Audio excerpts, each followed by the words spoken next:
Are you done packing yet? Please, make it quick. We plan to remodel your rooms once you move out." My oldest son's wife, Sarah, said impatiently, not even offering to help us pack. She seemed thrilled to claim this house as their own. Little did she know. Glancing at my husband, John, he silences me with a look and turns a serene smile to Sarah. "We're sorry for keeping you waiting. We'll leave by tomorrow. With the movers coming in, it'd be best if you two stayed in your rooms." We were leaving the furniture and appliances that we shared with Sarah and David behind, and beside our stuff from the bedroom and wardrobe, we didn't have much left to pack. We'll probably take less than half an hour to move out. The following day, our farewell was surprisingly dry. "Well, we're off." "All right. Take care." No apologies, no words of gratitude, and they didn't see us off either. Sarah and David simply glanced at us from their leisure in the living room. Since they were so indifferent, we didn't need to make a fuss about leaving. But as we got into the cab silently, I couldn't help but worry about our cat we were leaving with them. Could Sarah properly care for her? Would she raise her with affection? I dialed a number on my phone as our house receded from view through the cab's window. In hindsight, it might have been my sixth sense that ticked off then. "I'm Patricia, 64. I've been married to John, who's a year older than me, for 35 years. We've never had a major fight, and I would say we're pretty close. John worked for a foreign company and was often busy, but he always spent his spare time with the family. With his recent retirement, I was excited to spend more time with him. But it seems like I was the only one happy about his retirement. Our eldest son's wife was upset about it, and it was apparent. David and Sarah had been living with us in our house for a year now, since their marriage. Sarah, David's wife, was actually the one who suggested we live together. We have a subway station nearby, and with a well-developed public transportation in our area, commuting to work and going for shopping is pretty easy, which is why Sarah loved our place.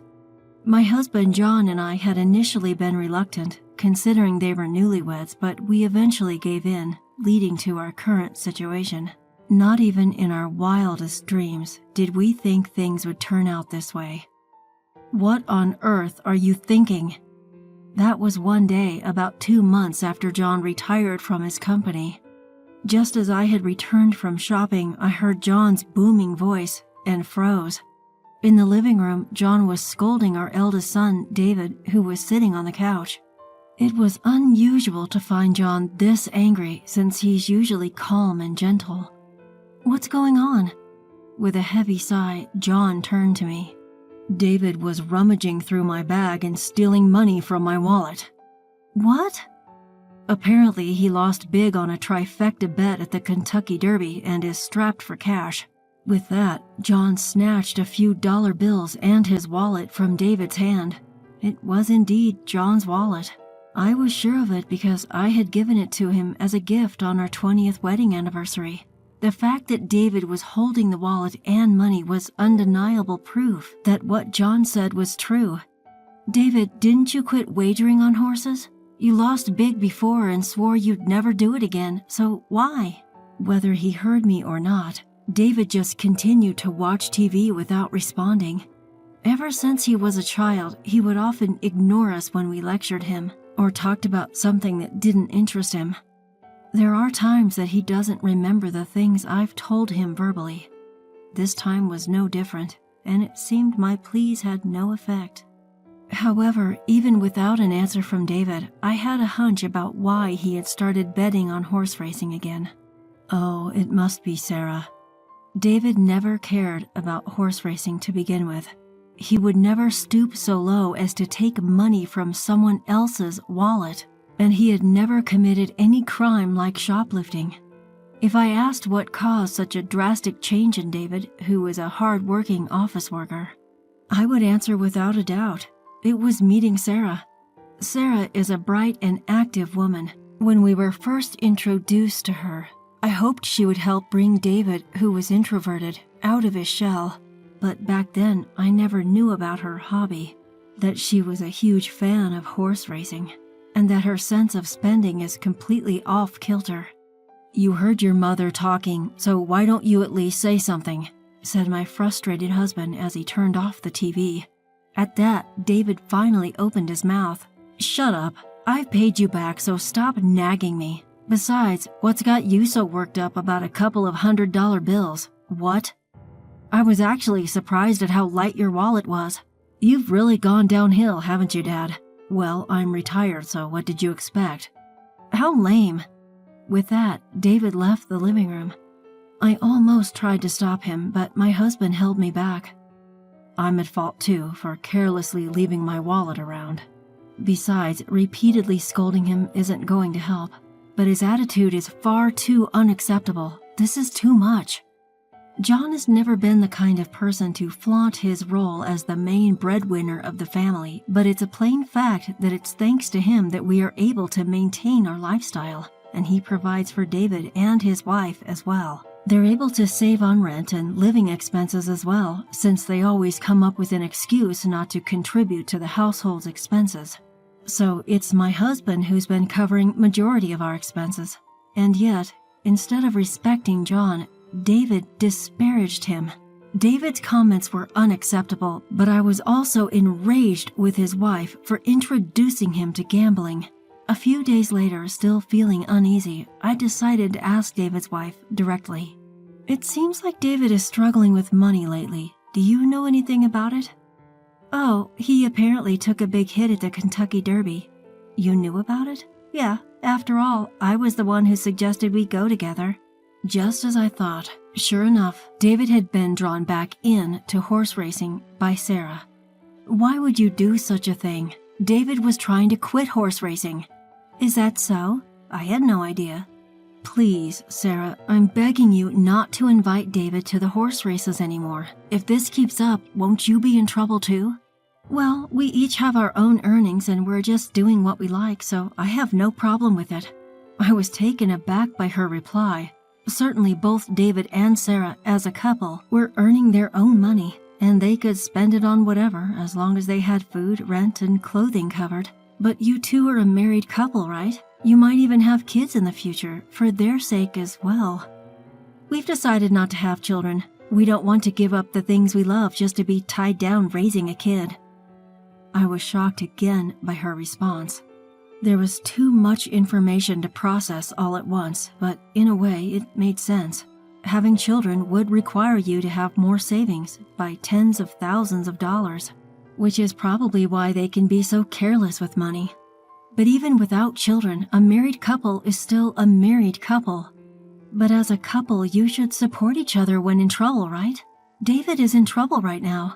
"Well, why don't you, Patricia, and the rest of the family help him out? You're his parents and well off, right?" "Oh, are you living off your pension now? But you had your retirement fund, didn't you?" "My husband worked for a foreign company, so we don't have a retirement fund." "Really? That's a bummer. I thought you had a nice retirement payout." "We don't. So I need you and David as a couple to be more financially responsible. To be honest, the living expenses are already quite a burden and we can't afford to cover for you guys anymore." "Isn't that David's fault for losing? I can't take responsibility for that. But anyway, we can't right now." I was unable to secure a promise to support David and found myself ejected from David and Sarah's room. A week passed and David's financial problems remained unsolved. Was he so desperate that he had to pilfer money from his parents' wallet? Shouldn't we help him before he resorts to illegal activity? I discussed it over and over with my husband John, but in the end, this was the result of us spoiling him in the past. John convinced me that we needed to be firm this time for his future's sake, and I had to agree. We were providing him breakfast and dinner, and he had a pass for commuting to work. The goal was simply to have him make it until his next paycheck, but then the situation took an unexpected turn. It happened on a weekend night as we finished our dinner and were relaxing in the living room as usual. Ding dong. Our doorbell rang, but we weren't expecting any visitors, so I approached the front door to see who was visiting us this late at night. I opened the door, wondering if I had a package scheduled for delivery, only to be taken aback. Standing there was Sarah. Apparently, she couldn't open the door as her hands were full with a cardboard box. "What's going on? What's this box for?"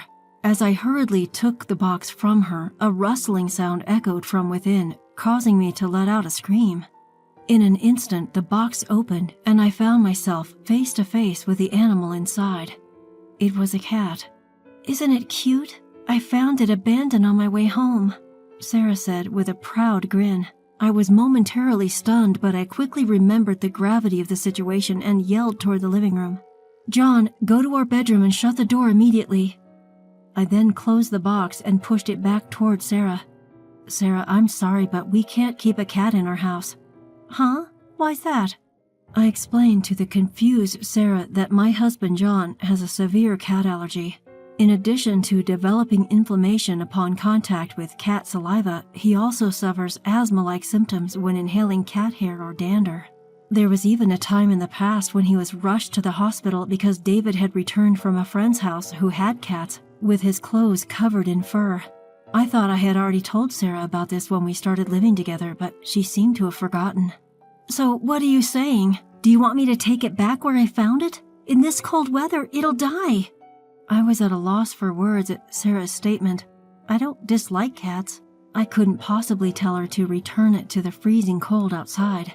However, I can't expose my husband to danger either. "All right, you can keep it in your room for tonight, but just for tonight. Tomorrow we'll contact an animal shelter and ask them to take it in." I thought that at the very least an animal shelter would provide temporary refuge for the cat. Sarah reluctantly nodded in agreement to my suggestion. I told my husband and son about it, and they agreed to let the cat stay in John and Sarah's room for the night. However, things didn't go as smoothly as expected. The next morning, John and Sarah changed their minds and decided to keep the cat. "Sarah, that's not what we agreed on." "But I really want to keep it. It's so cute. Why can't I keep it?" "Because your dad is allergic to cats. He'll be fine, as long as he doesn't touch it, right? We'll take good care of it. Please?" "You won't be home during work, right? Who will take care of it then?" "Can't you do it?" "I can't, which is why I'm telling you that we can't keep it." "How terrible. I didn't know that even you can be so inconsiderate, unable to even save a small and cute kitten. Animal shelters, they end up euthanizing them, you know, handing it over to such a place just because it's inconvenient for you, turning a blind eye to the sacrifice. Do you know what they call people like you? A boomer." "What?" "You're just a nuisance. If you can't live with this kitten, then please leave this house immediately." I was about to snap back at her, but David chimed in. "It's a good opportunity. Why don't you guys move into a retirement home? It might be comfortable. You're at that age and we're not taking care of you guys. You guys aren't even bringing in any income anymore." "I've had enough, you guys." "Fine." Suddenly, my husband, who had been silently listening to our argument, interrupted me. Since last night's incident, he's been wearing gloves and a mask and keeping a distance from David and his wife. I felt sorry for making him feel uncomfortable in his own home. "The reason we can't keep the cat is my fault. I will take your advice and leave." "John," as David said, "this might be a good opportunity to consider moving into a retirement home." Saying that, John looked at me. Understanding his intentions, I remained silent.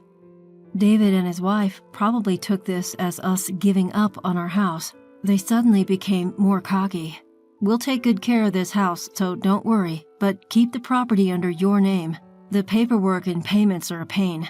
Moving into a retirement home can be quite expensive, you know. Please handle yourselves. Don't rely on us. We aren't helping." They seem relieved, even joyful at our compliance. This must be their true nature. Perhaps they picked up that kitten on purpose, hoping for this to happen. I realized that we had been manipulated by Sarah. For the following week, I began packing while looking out for John. David and his wife, who had lost all reserve, continued to throw veiled insults at us. But they probably realized that if John collapsed, our move-out would only get delayed. So they did not let the cat out of their room. That was the only promise they kept. Are you done packing yet? Please make it quick. We plan to remodel your rooms once you move out, Sarah said impatiently, not even offering to help us pack. It seemed they couldn't wait to make this house their own. They really don't know anything, do they? I glanced at my husband, but he silently calmed me down and gave a gentle smile to Sarah. We're sorry for keeping you two waiting. We'll leave by tomorrow. With the movers coming in, it'd be best if you two stay in your rooms. We were leaving the furniture and appliances that we shared with Sarah and David behind. And beside our stuff from the bedroom and wardrobe, we didn't have much left to pack. I bet it won't even take 30 minutes to move everything out. And came the next day. Our farewell was surprisingly dry. Well, we're off. All right. Take care. No apologies. No words of gratitude. And they didn't see us off either. Sarah and David simply glanced at us from their leisure in the living room. Since they were so indifferent, we didn't need to make a fuss about leaving. But as we got in the cab silently, I couldn't help but worry about our cat we were leaving with them. Could Sarah properly care for her? Would she raise her with affection? I dialed the number on my phone as our house receded from view through the cab's window. In hindsight, it might have been my sixth sense that ticked off then. I did have some concerns about our life after moving out, but things became much easier for me. After all, we had two less people to worry about. Everything from meals to making choices, I only had to put in half the effort I used to make. No need for considerations or worries. I felt like I had regained the freedom I had before David got married. About a week into this new daily routine, I received a call from Sarah one evening. After getting my husband's approval, I answered the call. Suddenly, a frantic voice echoed from the other end of the line. Sarah.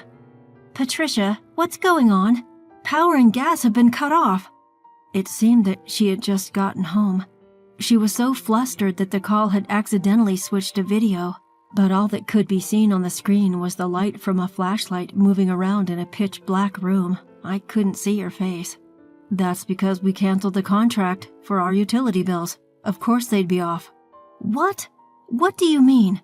Why did you cancel them? Are you trying to get us in trouble? Are you doing this because we kicked you out? Sarah, calm down. Is David there? Sarah, somewhat pacified by my husband's calm voice, responded, He just got home. David seemed to be having a mild panic attack at the sight of their pitch-black house. We waited for them to calm down before my husband explained the truth. We've actually sold the house. The new owner has been decided and the handover date is coming up soon. That's why we canceled our utilities contract. Sold? We weren't told about this. Were you going through the process without telling us? We live here. I couldn't help but interrupt Sarah, hearing her entitled claim. I did tell David about the contract and the handover date, even the progress. However, judging by Sarah's reaction, it was clear that David had not passed the message on to her. Rather, he may not even remember what he was told, given his habit of not listening. Over the past few months, the house had been in chaos due to meetings with real estate agents and potential buyers. David and Sarah, who are hardly home during the day, must have been oblivious to all this. There were plenty of chances for them to notice what was going on, but they missed them all. They simply never cared about what went on in the house, and that's on them. So I assumed you guys would move out soon after we did. Have you not moved out yet? I decided to ask, feigning ignorance. Immediately, a quarrel erupted on the other end of the line. Accusations were thrown around. It's your fault. I didn't know. We've been fooled. And so on. The image of David and Sarah arguing in the dark was both surreal and amusing. However, once their argument ended, David and Sarah turned their frustration back on us. Even so, isn't it overbearing to proceed with this without our consent? I don't remember agreeing to this. Well, I did get a reply. When I asked if it was okay to sell the house, you said, yeah, sure. Technically, all I received was an absent-minded response from David, who was watching TV at the time. Still, he agreed to it. It's his fault for not listening and giving careless responses. When I told him, David was momentarily speechless. But then he seemed to have a change of heart and shouted loudly, "Ah, enough! I get it. So what are we supposed to do?" "What do you mean, what are you supposed to do?" "Where are we supposed to live? Where do we go now? You've prepared a place for us, right?" At David's yelling, my husband asked back in a puzzled voice, "Why?" Our son was taken aback by this answer. "You kicked us out. Why do we have to find you a new place?" "But we really didn't kick you out. You were planning to leave anyway, right? So it's not our fault. At all. Besides, it was your decision to sell the house. It's your responsibility to secure housing for us since we are affected by this." "Yeah, that's right. For a rental, you pay some amount for leaving. Then you gotta pay us some money too. I know you made a lot from selling the house." "Rental, huh? Before paying you any vacating fee, you should pay us the rent for the period you were living in that house, shouldn't you? Plus, we covered all your living expenses too. Let's have you pay all of that up front. Including rent and living expenses, it'll be about $7,000 for a year. You can pay it right now, can't you?" David and his wife remained silent, with a groan. Considering David's financial situation, we're well aware that they are tight on money. Realizing that we had the upper hand, David started apologizing to appease us. "That's right, we should be the ones to pay first. But we don't have the money right now, so we can't. So to make sure we can pay you back properly, why don't we live together again?" "Yeah, that's right. Please tell us where you're moving to. We'll move in with you guys right away." They never cared about where we were moving to when we left. I sneered at them deep down and I refused. "No, we can't live with a cat. Wasn't that the reason you kicked us out? We'll get rid of the cat right away, so..." I felt deeply sorry for the cat at their excessively selfish words. As expected for David and his wife, the cat was nothing more than a tool to kick us out of the house. As long as it benefits you, you're willing to put others' needs over your wants. Doesn't that make you a boomer? When they had their own words thrown back at them, Sarah started to cry. But we have no obligation to be swayed by their tears. Besides, the place we moved into is an apartment for the elderly, so young people like you can't live there. You're the ones who suggested it, remember? Saying we should go to a nursing home? As you said, it's very comfortable. Don't worry, my husband and I will live happily here. After talking over them, I hung up. All I could hear from the phone was David and Sarah crying. In the end, we never heard an apology from them. Soon after that, the young couple left the house. Apparently, they had no savings, and they both declared bankruptcy and now live in public housing. When we returned to the house once for cleaning before handing it over, we were able to hear about David and Sarah from our friendly neighbor's wife. According to her, they had quite a hard time packing in a house without electricity, and as expected, they left the cat behind when they moved. Fortunately, I had asked the neighbor's wife to take care of the cat in advance, and she agreed. I offered to help her find a new owner for the cat, but she grew attached and decided to keep it. What was surprising was that David and his wife didn't get divorced. Those two are probably meant for each other. They might be eyeing on my husband's inheritance, but we picked a pretty nice apartment, so by the time we pass away, there will be hardly anything left. Finally, we were able to start living our life together as a couple without any interruption. The senior housing where we moved in has excellent services with a gym, karaoke, and pool. We even get served freshly made meals 3 times a day. And above all, there are many couples our age in the building. We have made a lot of new friends here, and we plan to enjoy our retirement years together.